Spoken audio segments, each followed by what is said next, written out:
Hello, Reviteers. We are finishing up one of our last assignments before we get into the final.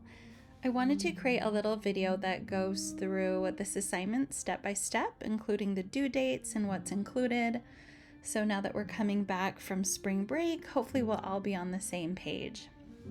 So this assignment is called the Annotation Comprehensive. And the reason why it's named that is it takes several different elements of annotation and puts it into one assignment that's going to be due at different times. Up until this point of the semester, we've been working on what's known as modeling. Sorry, I didn't mean to go through that fast. And modeling includes most of the BIM or 3D elements in our plan. The only annotation that we've worked on are the door and window tags, as well as our interior elevation and section markers.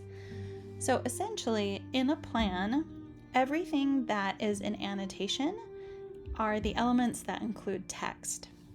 And this is a good example. So we see our keynotes.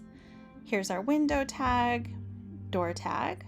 We also have our interior elevation callouts. But you'll see that we will also start doing room labels, detail callouts, and then on the next page down, I also have dimensions. So we'll be creating a sheet just for dimensions. To start us off this semester, we're going to be doing part 1 and part 2.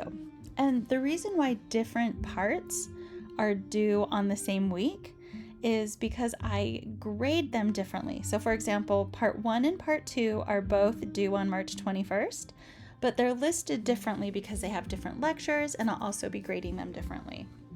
So where we're going to start will be, let me hop back up to this first page. So we're going to start off with how to put in room labels as well as these labels right here. So that will teach you how to put in the room label, how to edit it and customize it, and then same with your room labels as well. This is a really good example. It's really clean, and so if you need to come back and take a look at this, I think this is a great example. After you guys do your notes and room labels, we're going to be hopping into dimensioning, as well as visibility and duplicating views. So in this example, and also in most examples, it's typical to put your dimensions on a separate sheet. It gets really busy.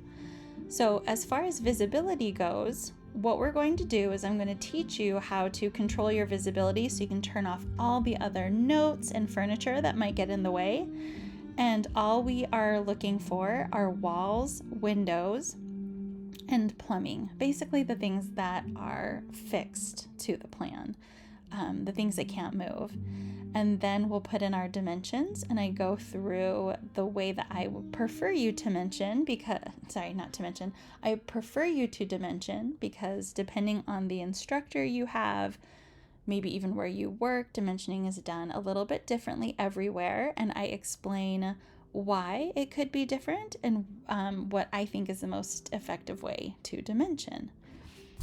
Now, after dimensioning, you'll be almost done. You'll just have one more thing. You'll be learning how to customize your room names and how to customize title blocks. So the title blocks are a little bit more involved, and so they have their own week. But you can see on my example here, let me go ahead and fit this view again. You can see that you will learn how to put in a custom logo. So I'm going to give you the SLCC logo, and for your final, I'll be asking you guys to put in any sort of custom logo. So it can be text, it could be something you already have. And then the bottom part of the title block, there is some edited text, as well as a few other custom components. So that's what we'll be working on right up until we get to the final. And with this assignment, again, because it kind of builds off of each week, you will have a chance to redo your work and get full credit. So let's say for your notes and room labels, there's a few things that are off. You will have the chance to edit it and resubmit it to get full credit. So again, just like in Office, it's not like a one and done thing, but we'll do a peer review, some red lines, and you'll have the opportunity to get full credit on all of these categories in the rubric. All right, I hope that helps, and I will be talking to you guys about your final before you guys know it. I hope you guys had a great spring break, and I'll talk to you all soon. Thanks for your time.